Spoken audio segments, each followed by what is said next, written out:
নমস্কার বন্ধুরা, জয়ন্তীর পাকশালায় আপনাদের সবাইকে স্বাগতম। অনেকভাবেই তো ট্যাংরা মাছ খেয়েছেন। একদিন এভাবে গোলসা ট্যাংরা মাছ রান্না করে খেয়ে দেখুন, আশা করছি ভালো লাগবে। আসুন রেসিপিটি শুরু করা যাক। কড়াইয়ের মধ্যে তেল দিয়ে দিলাম, সাদা তেল বেশ কিছুটা।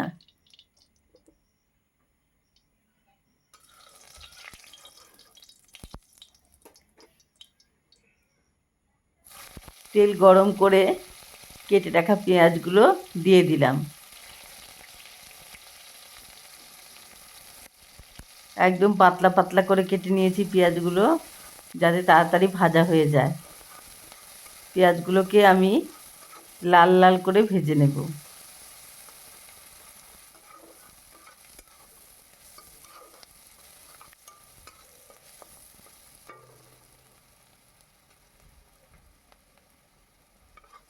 সামান্য লবণ দিয়ে দিলাম, যাতে তাড়াতাড়ি পেঁয়াজটা ভাজা হয়ে যায়।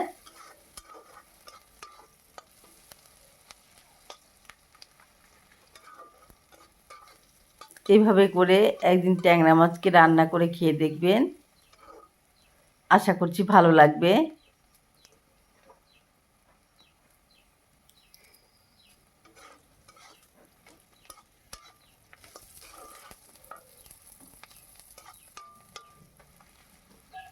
পেঁয়াজগুলোকে বেশ লাল লাল করেই ভাজবো।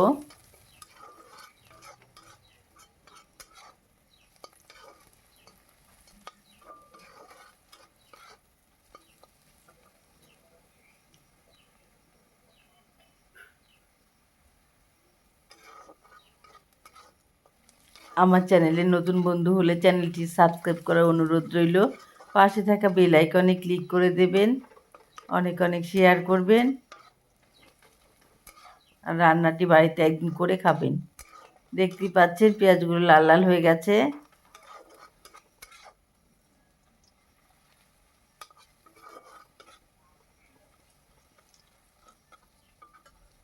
মাঝখানটা একটু ফাঁকা করে এখানে দিয়ে দিচ্ছি রসুন বাটা।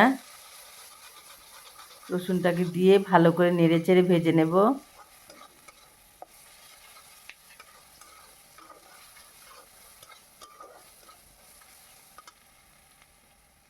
তারপর দিয়ে দিচ্ছি শুকনো লঙ্কা বাটা। ঝালটা আপনারা আপনাদের পছন্দ মতো দেবেন।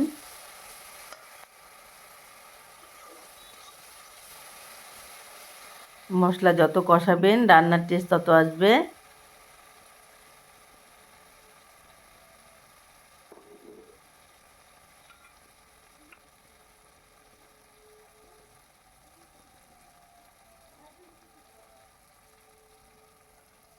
দিয়ে দিচ্ছি পেঁয়াজ বাটা।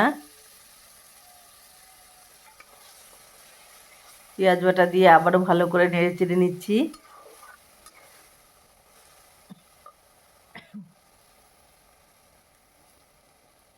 দিয়ে দিচ্ছি হলুদ গুঁড়ো।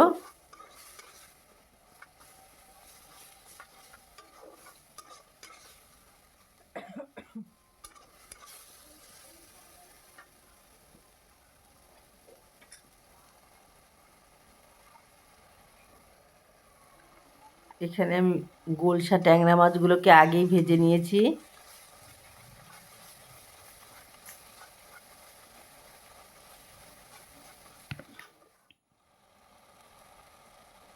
দিয়ে দিচ্ছি স্বাদ মতো লবণ।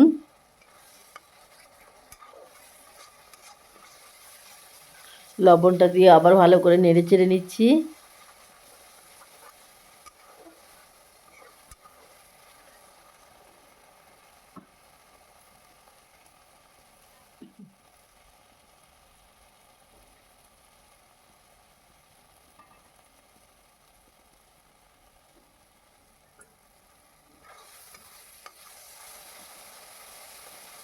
মশলা থেকে তেল ছাড়া শুরু করলে তখনই ভাববেন মশলাটি ভাজা হয়ে গেছে।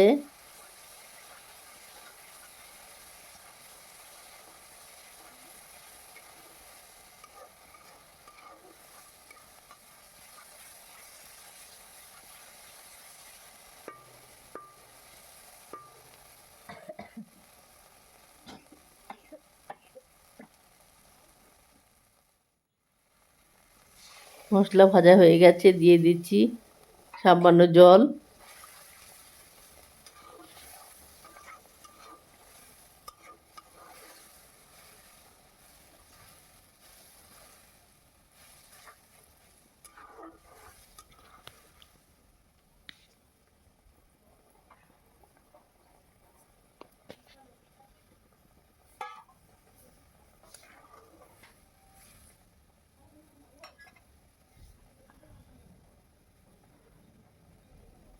মাছগুলোকে ছেড়ে দিচ্ছি।